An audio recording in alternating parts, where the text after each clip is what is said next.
Allô, j'espère que tu vas bien. Aujourd'hui, je vais te parler de 3 astuces pour trouver le financement en démarrage d'entreprise. Tout le monde sait que les débuts sont très difficiles et souvent nous avons besoin d'un bon fonds pour démarrer avec force. Premièrement, l'autofinancement, c'est-à-dire que c'est toi-même qui vas fournir le budget nécessaire. Tu vas peut-être puiser dans tes économies ou bien tu vas réserver une partie de ton salaire pour démarrer.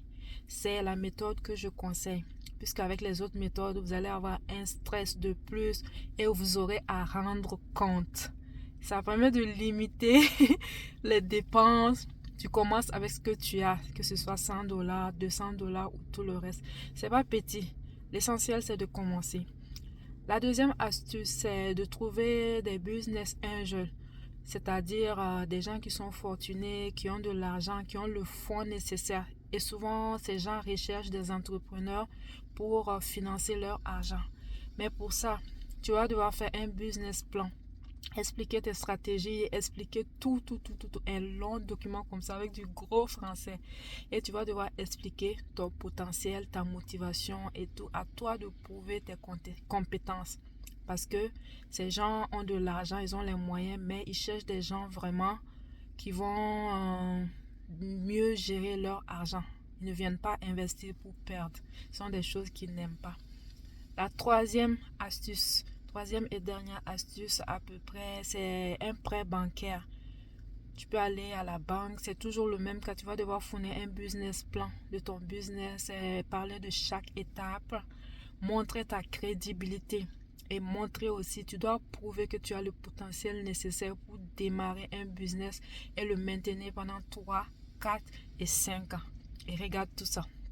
Et regarde aussi la fiabilité de ton projet, s'ils peuvent avoir confiance en toi, le capital risque et tout le reste. Il y a aussi le prêt au niveau de la famille. Pour aller voir des amis, la famille et leur montrer votre projet. Peut-être qu'ils vont vouloir avoir une part du marché et tout le reste. Mais assurez-vous de tout mettre, de tout notarier devant un notaire ou un avocat. Parce que côté famille, c'est pas facile. Pour la banque, je pense qu'ils ont des assurances. Souvent, ils ont des notaires, ils ont des avocats et tout pour les protéger.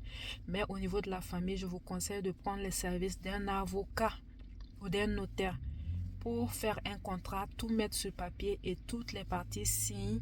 Ça, c'est intéressant et ça vous protège en cas de cas, on ne sait jamais. Donc, parmi toutes ces astuces, moi, ce que je conseille honnêtement, c'est l'autofinancement. Le reste, ça amène beaucoup de stress et tu dois rendre compte. Et moi, je suis quelqu'un, je n'aime pas rendre compte tout le temps, venir expliquer que c'est comme ça. Et souvent, ces gens-là ont peur. Quand ils viennent investir dans votre projet, ils ont peur. Il y a certaines choses que tu ne pourras pas faire. C'est comme si tu étais dans une petite bouteille, tu n'es pas libre de tout faire et tout. Honnêtement, tout ce qui est compliqué, souvent, je n'aime pas ça. Donc, je préfère y aller avec mes propres moyens. C'était tout pour aujourd'hui. Partagez la vidéo, likez, commentez. Et c'est comme ça que nous allons grandir. On se dit à une prochaine.